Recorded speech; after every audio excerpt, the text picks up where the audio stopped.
First question. The area of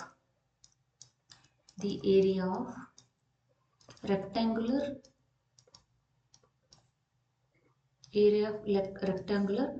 plot is 528 meter square. The length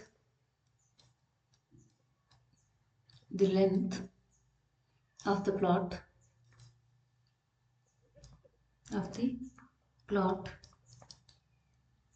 in meters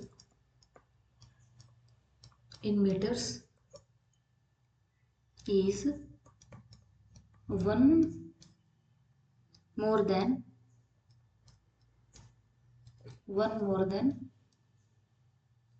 twice its breadth.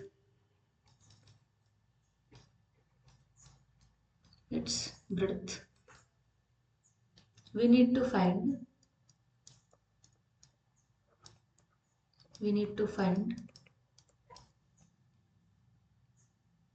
length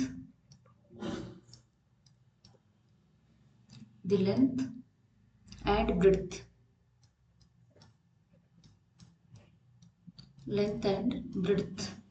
Of the plot. ಹೇಳ್ತೇವೆ ನೋಡಿ, area of rectangular plot ಎಷ್ಟಿದೆ? 528. We know that the area of rectangle is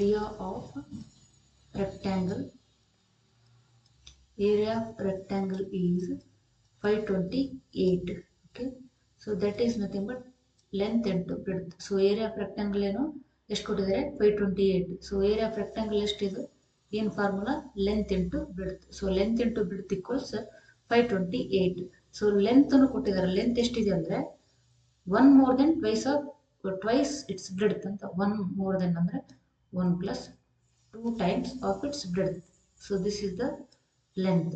so ಈ L ವ್ಯಾಲ್ಯೂನ ಇದರಲ್ಲಿ substitute ಮಾಡಿ. So L ಅಂದ್ರೆ ಎಷ್ಟು? 1 plus 2b into b equals 528 ಅಂತ ಕೊಟ್ಟಿದ್ದಾರೆ. ಸೊ ಈ b ನ ಒಳಗಡೆ ಮಲ್ಟಿಪ್ಲೈ ಮಾಡಿದ್ರೆ b plus 2b square equals 528.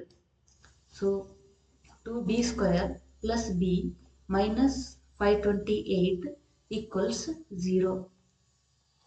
So ಇದನ್ನ ಫ್ಯಾಕ್ಟರೈಸ್ ಮಾಡಬೇಕು ಇವಾಗ. ಸೊ ಇದನ್ನ ಫ್ಯಾಕ್ಟರೈಸ್ ಮಾಡಿದ್ರೆ ನಮಗೆ b ವ್ಯಾಲ್ಯೂ ಸಿಗ್ತದೆ. ಸೊ ಆ b ವ್ಯಾಲ್ಯೂ ಬ್ರೆಡ್ತ್ ವ್ಯಾಲ್ಯೂ ಆಗ್ತದೆ. ಸೊ b ವ್ಯಾಲ್ಯೂನ ಈಕ್ವೇಷನ್ ಅಲ್ಲಿ ಸಬ್ಸ್ಟಿಟ್ಯೂಟ್ ಮಾಡಿದ್ರೆ ನಮಗೆ ಎಲ್ ವ್ಯಾಲ್ಯೂ ಕೂಡ ಸಿಗ್ತದೆ. ಸೊ ಫ್ಯಾಕ್ಟರೈಸ್ ಮಾಡೋದಾಗೆ ಮಿಡಲ್ ಟರ್ಮ್ನ ಸ್ಪ್ಲಿಟ್ ಮಾಡಿ and product of first and last term ಇದು 1056 minus x square minus 1056 x square. C 1056 ಅನ್ನ ಪ್ರಾಡಕ್ಟ್ ಆಫ್ 2 ಟರ್ಮ್ಸ್ ಆಗಿ ಬರೀಬೇಕು. ಮತ್ತೆ ಆ 2 ನಂಬರ್ಗಳ ಸಮ್ ಅಥವಾ ಡಿಫರೆನ್ಸ್ ಏನಾಗಬೇಕು? ಮಿಡಲ್ ಟರ್ಮ್ ಬರೋ ಥರ ಇರಬೇಕು. ಸೊ ಇದು 1056 ಲಿಟಲ್ ಲಾರ್ಜರ್ ನಂಬರ್. ಸೊ ನಮ್ಗೆ ಗೊತ್ತಾಗಲ್ಲ ಪ್ರಾಡಕ್ಟ್ ಆಫ್ 2 ನಂಬರ್ಸ್ ಏನೇನು ಅಂತ. ಸೊ ಹಾಗಾಗಿ ಇದನ್ನ ಮೊದಲಿಗೆ ಪ್ರೈಮ್ ಫ್ಯಾಕ್ಟರೈಸೇಷನ್ ಮಾಡೋಣ. ಸೊ ಪ್ರೈಮ್ ಫ್ಯಾಕ್ಟರೈಸೇಷನ್ ಮಾಡಿದ್ರೆ 1056 2 5s 2 2s 4 and 1 remains 2 8s.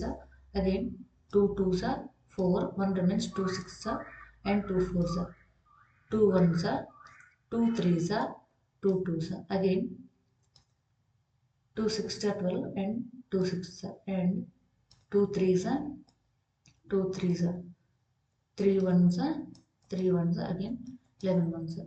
ನೋಡಿ ಇವೆರಡು 11 into 3 ಎಷ್ಟಾಯಿತು? 33. ನೋಡಿ ಇದೆಷ್ಟಾಯಿತು? 2 2s 4, 4 2s 8, 8 2s 16, 16 2s 32. ಈ ಥರ ಈ ನಂಬರ್ಗಳನ್ನ ಗ್ರೂಪ್ ಮಾಡ್ಕೊಳ್ಬೇಕು. ಅದು ಯಾವ ಥರ ಗ್ರೂಪ್ ಮಾಡ್ತೀರಿ ಅಂದರೆ ಪ್ರಾಡಕ್ಟು ಆಬ್ವಿಯಸ್ಲಿ 1056 ಆಗೇ ಆಗ್ತದೆ. ಸಮ್ ಆರ್ ಡಿಫ್ರೆನ್ಸ್ ಏನಾಗಬೇಕು? ಬಿ ನ ಕೋಎಫಿಷಿಯಂಟ್ ಇಲ್ಲೆಷ್ಟಿದೆ? 1. ನೋಡಿ ಪ್ಲಸ್ 32 ಮೈನಸ್ 32 ಏನಾಗ್ತದೆ? ಪ್ಲಸ್ 1 ಇಲ್ಲಿ ಬಂತಲ್ಲ. ಸೊ ಅದಕ್ಕೆ 2b square plus 33b minus 32b minus 528 equals 0. So ಇಲ್ಲಿಂದ ಬಿ ನ ಕಾಮನ್ ತೆಗೆದ್ರೆ 2b ಪ್ಲಸ್ 33. ಸೊ ಇಲ್ಲಿಂದ ಮೈನಸ್ 16ನ ಕಾಮನ್ ತೆಗೆದ್ರೆ ಏನಾಗ್ತದೆ 2b ಪ್ಲಸ್ 33 ಈಕ್ವಲ್ಸ್ 0. ಇಲ್ಲಿ ಯಾವ ಥರ ಕಾಮನ್ ತೆಗಿಬೇಕು ಅಂದರೆ ಈ ಬ್ರಾಕೆಟಲ್ಲಿ ಏನು ಉಳಿದಿರ್ತದೋ ನೆಕ್ಸ್ಟ್ ನಾವು ಕಾಮನ್ ತೆಗೆದ್ರೆ ಬ್ರಾಕೆಟಲ್ಲಿ ಅದೇ ಟರ್ಮ್ಸ್ಗಳು ಉಳಿಯೋ ಥರ ಕಾಮನ್ ತೆಗಿಬೇಕು. ಸೊ ಅದಕ್ಕಾಗಿ ನಾನು -16 ಹೊರಗಡೆ ತೆಗೆದಿದ್ದೀನಿ. ನೋಡಿ, ಈ ಎರಡೂ ಟರ್ಮಿಂದ 2b ಪ್ಲಸ್ 33 ಅನ್ನೋದು ಕಾಮನ್. ಸೊ ಈ ಬ್ರಾಕೆಟನ್ನು ಕಾಮನ್ ತೆಗೆದ್ರೆ ಏನು ಉಳಿತು, b minus 16 equals 0. So product of two terms is equals to 0 means 2b plus 33 equals 0 or b minus 16 equals 0. So 2b equals minus 33. This implies 33.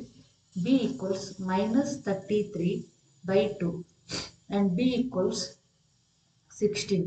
ಇದು ನಮಗೆ ಬ್ರೆಡ್ತ್ ಬಿ ಅಂದ್ರೇನು, breadth value ಎಷ್ಟು ಬಂತು, -32/2 1 ಬಂತು. ಆಮೇಲೆ ಬಿ ಈಕ್ವಲ್ಸ್ ಟು 16 ಅನ್ನೋದು 1 ಬಂತು. ಹಾಗಾದ್ರೆ ಯಾವ್ದು ಕರೆಕ್ಟ್ ಅಂತ ಹೇಳಿದ್ರೆ, ನೋಡಿ, ಏರಿಯಾನ ನಾವು ಯಾವತ್ತು ನೆಗೆಟಿವ್ ಆಗಿ ತಗೊಳ್ಳಲ್ಲ, ನೆಗೆಟಿವ್ ಕನ್ಸಿಡರ್ ಮಾಡಲ್ಲ. ಸೊ ಹಾಗಾಗಿ ಪಾಸಿಟಿವ್ ಅನ್ನ ಕನ್ಸಿಡರ್ ಮಾಡಿ. ಸೊ +1 ಬಿ ಈಕ್ವಲ್ಸ್ ಟು 16 ಬಂತು. ನೋಡಿ, ಬಿ ಈಕ್ವಲ್ಸ್ ಟು 16 ಅನ್ನೋದನ್ನ ಇಲ್ಲೇನಾದ್ರೂ ಸಬ್ಸ್ಟಿಟ್ಯೂಟ್ ಮಾಡಿದ್ರೆ ಏನಾಗ್ತದೆ ನೋಡಿ, ಇಲ್ಲಿ L equals 1 plus 2b. So b value ಎಷ್ಟು 16, ಇಲ್ಲಿ 2 ಇದೆ ಪ್ಲಸ್ 1, 16 into 2 32 plus 1 ಲೆಂತ್ ಎಷ್ಟಾಯಿತು 33. Okay, length is 33 and width is 16. S.